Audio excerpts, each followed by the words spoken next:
Hey, what's up everyone? This is Josh from Movies Please. I want to take a quick look at Muppets Haunted Mansion. So the Muppets are having a party, but Gonzo, he doesn't want to go be with his friends. Instead, he wants to go take on this challenge of spending the night at the Haunted Mansion.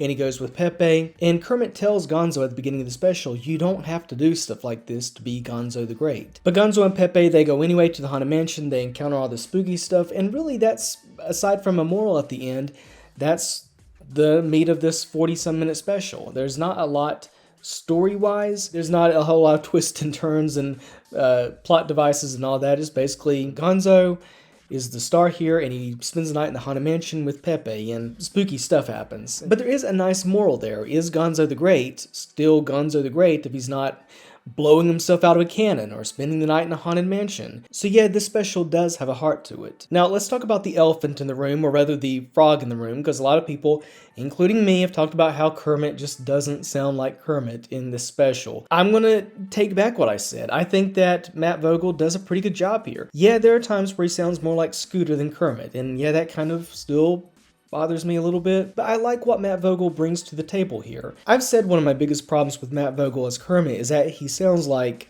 kind of like Constantine doing an impression of Kermit in Muppets Most Wanted. You know, Matt Vogel, for those who don't know, in Muppets Most Wanted, Steve Whitmire voiced Kermit, and Matt Vogel voiced Constantine, the evil frog who was impersonating Kermit. And then Steve Whitmire, he left the Muppets, and so Matt Vogel took on the role of Kermit. And yeah, sometimes it still sounds like Kermit's been replaced by Constantine. But one thing I really appreciate about Matt Vogel as Kermit here, he brings a different edge to Kermit. Steve Whitmire always have a nostalgic feeling toward his performance as Kermit.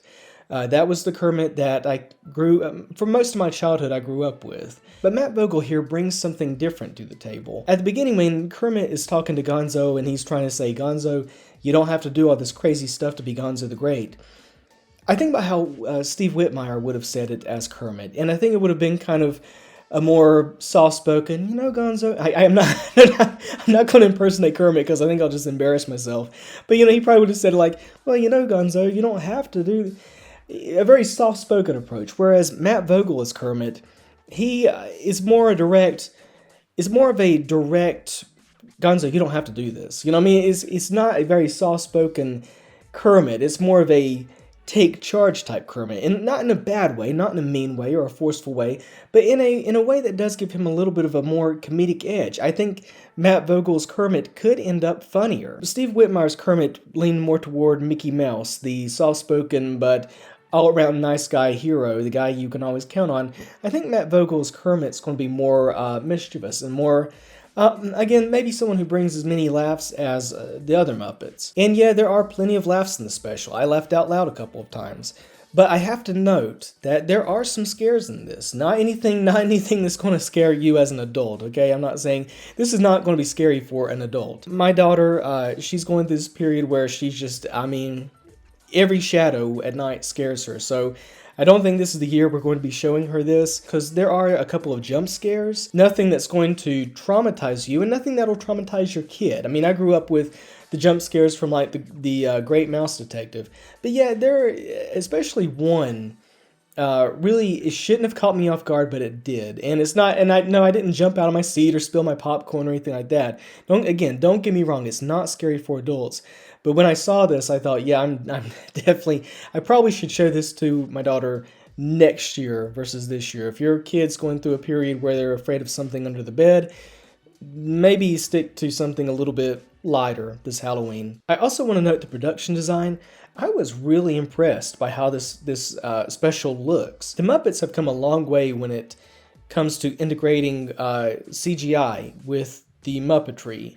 And here, for the most part, a lot of it is really seamless. I think the only time where it just really does not look great is there's this monster that emerges out of the darkness. He's like this big, what would you call it? Not a hallway, but you'll know it when you see it, because it's definitely the worst computer animation in this special. But for the most part, I was like, wow, because I'm thinking back to when the Muppets first started, using computer animation to try to bring these creations to life, or the backgrounds or what have you.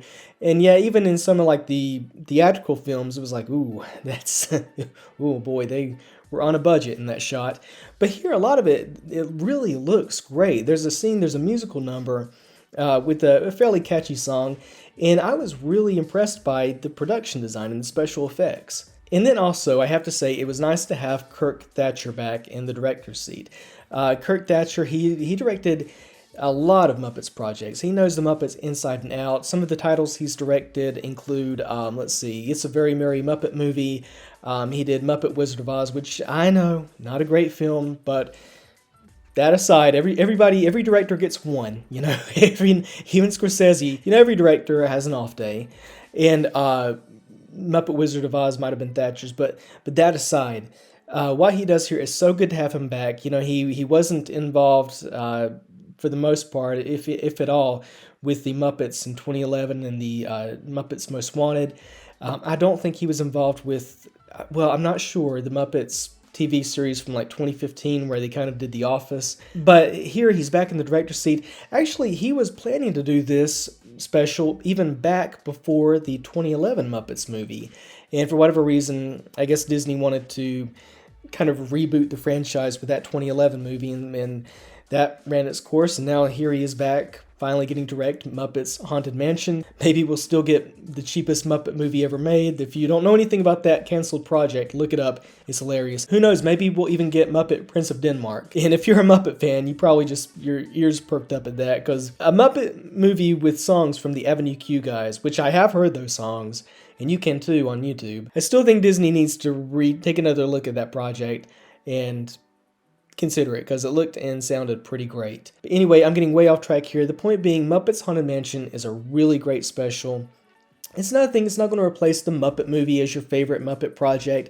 It's not an all-time great Muppets project, but for a Muppets Halloween special, it delivers. I think it delivers about what you would want. It has a couple of kid-friendly scares, and it has a heart, and I think that overall this is a really good Muppets special. I look forward to whatever Disney has in store with these guys. I don't know if it's been streamed a lot. I hope it has been, because the world needs to see more Muppets. Seems like everybody loves the Muppets until they come out with a new project, and then nobody wants to go to the theater or stream the film or TV series or what have you. I don't know what that is. I don't know how something can be so popular as the Muppets, and yet every time they come out with a big project, there's just this sad collective shrug from so many people. But anyway, have you seen Muppets Haunted Mansion? What'd you think of it? Let me know in the comments below.